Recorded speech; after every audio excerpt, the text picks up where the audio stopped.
આપણે લાસ્ટ લેક્ચરમાં જોયું કે કેપિટલ બી અને સ્મોલ બી જે એલીલની જોડી છે એ જ્યારે સ્વરૂપ પ્રકાર બીજના આકારનું નિયંત્રણ કરે છે તો પરસ્પર પ્રભાવી અને પ્રચ્છન્ન હોવાનો સંબંધ ધરાવે છે।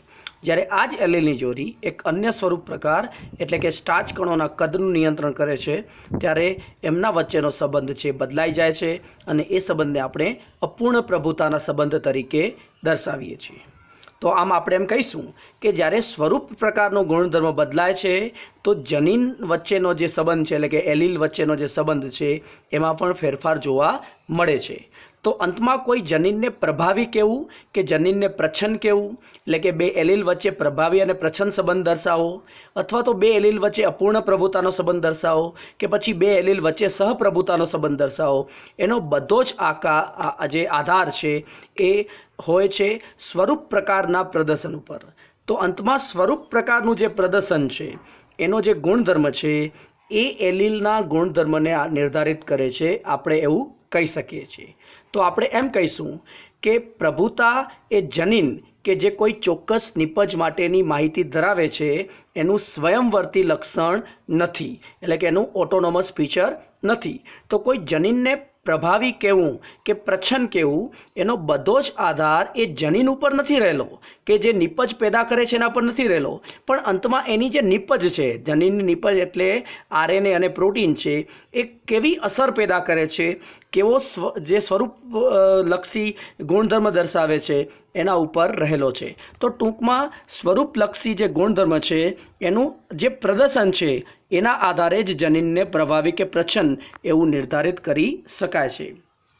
ખાસ કરીને જ્યારે એક જનીન એક કરતાં વધારે સ્વરૂપલક્ષી પ્રકારોનું નિયંત્રણ કરતું હોય ત્યારે એ નિશ્ચિત સ્વરૂપલક્ષી જે પ્રકાર છે તેના ગુણધર્મ પર પણ જનીનની પ્રભાવી કે પ્રચ્છન્ન હોવાનો મુખ્ય આધાર રહેલો છે।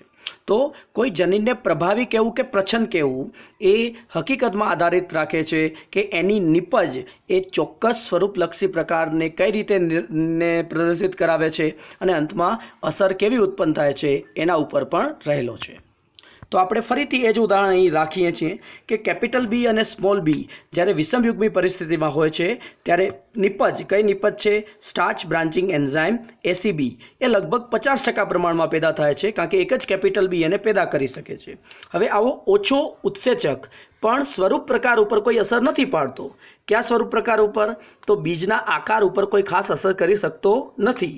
અહીં બીજનો આકાર ગોળ જ જોવા મળે છે। તો જ્યારે કેપિટલ બી જીનોટાઈપ હતો ત્યારે પણ ગોળ આકાર જોવા મળ્યો અને જ્યારે કેપિટલ બી સ્મોલ બીનો જીનોટાઈપ રહ્યો ત્યારે પણ ગોળ આકાર જોવા મળ્યો। કેપિટલ બી જીનોટાઈપમાં લગભગ 100% જેટલો ઉત્સેચક પેદા થતો હતો અને એનાથી અડધો ઉત્સેચક વિષમયુગ્મીમાં પેદા થાય છે, છતાં પણ એ નિપજ છે એ સ્વરૂપ પ્રકારના ગુણધર્મ ઉપર કોઈ અસર કરી શકતી નથી, ઓછી નિપજ કોઈ અસર કરી શકતી નથી। તો કેપિટલ બીમાં આ જનીનની નિપજ એસબીઈ ઉત્સેચક પણ ગોળ આકાર બનાવે છે અને કેપિટલ બી સ્મોલ બી પરિસ્થિતિમાં પણ આ 50% જેટલી પેદા થતી જે નિપજ છે એસબી ઉત્સેચક એ ગોળ આકાર ધરાવે છે। તો અહીં ગોળ આકારનું પ્રદર્શિત થવું એના આધારે આપણે કહીશું કે કેપિટલ બી સ્મોલ બી પરિસ્થિતિની અંદર પણ સ્વરૂપ પ્રકાર કેપિટલના પ્રમાણમાં બદલાતો નથી। હવે જ્યારે સ્મોલ બી જનીન હોય છે, જીનોટાઈપ હોય છે, તો આકાર બદલાઈ જાય છે, સ્વરૂપ લક્ષણ બદલાય છે અને વિરોધાભાસી અભિવ્યક્તિ ખરબચરો આકાર પ્રદર્શિત થાય છે। તો કેપિટલ બીને આપણે સ્મોલ બી ઉપર હવે પ્રભાવી કહીશું કે સ્મોલ બી એટલે ખરબચરા આકારની અભિવ્યક્તિ ત્યારે જ થઈ જ્યારે કેપિટલ બી હટી ગયો અને બંને જનીનો સ્મોલ બી આવી ગયા। તો અહીં સ્વરૂપ પ્રકારના આધારે આપણે એમ કહીશું કે કેપિટલ બી એ સ્મોલ બી ઉપર પ્રભાવી છે અને ગોળાકાર એ ખરબચરા આકાર ઉપર પ્રભાવી છે અને અહીં કોઈ મધ્યમ આકાર વચ્ચે જોવા મળતો નથી। હવે આ જ બાબત આપણે એ જ જનીનની જોડી એક બીજા સ્વરૂપ પ્રકારનું લક્ષણનું નિયંત્રણ કરે છે ત્યારે જોવા મળતી નથી। તો નિપજ એની એ જ છે। કેપિટલ બી સ્મોલ બી જીનોટાઈપની અંદર SBE ઉત્સેચક લગભગ 50% પ્રમાણમાં પેદા થશે અને આ 50% પ્રમાણમાં પેદા થયેલો જે ઉત્સેચક છે એ સ્ટાર્ચ કણોના કદને મધ્યમ બનાવી દે છે, મધ્યવર્તી સ્ટાર્ચ કણોનું કદ બનાવે છે। જ્યારે જીનોટાઈપ કેપિટલ B માં આ ઉત્સેચક 100% પેદા થતું હતું ત્યારે મોટા કદના સ્ટાર્ચ કણો જોવા મળતા હતા અને સ્મોલ b જીનોટાઈપમાં સ્ટાર્ચ કણો ખૂબ જ નાના કદના જોવા મળે છે। તો અહીં જે સ્વરૂપલક્ષી ગુણધર્મ છે એ 3 અભિવ્યક્તિ બતાવે છે, મોટું કદ, મધ્યમ કદ અને નાનું કદ। કેપિટલ B માં મોટા કદ, કેપિટલ B માં મધ્યમ કદ અને સ્મોલ b માં નાનું કદ। તો અહીં નિપજ છે જનીનની એ પણ એની એ જ છે, એ જ ઉત્સેચક SBE ઉત્સેચક, એ જ જનીનનો પ્રકાર કેપિટલ B અને આ નિપજ છે એ જે સ્વરૂપ પ્રકાર ઉપર હવે અસર કરવા જઈ રહ્યો છે, સ્ટાર્ચ કણોનું કદ એ બદલાઈ જાય છે બીજના આકારથી અને એમાં વિવિધતા જોવા મળે છે અને આ સ્વરૂપ પ્રકારના ગુણધર્મના આધારે આપણે એમ કહીશું કે કેપિટલ B અને સ્મોલ b વચ્ચે હવે અપૂર્ણ પ્રભુતાનું જે પ્રદર્શન છે અહીં થાય છે।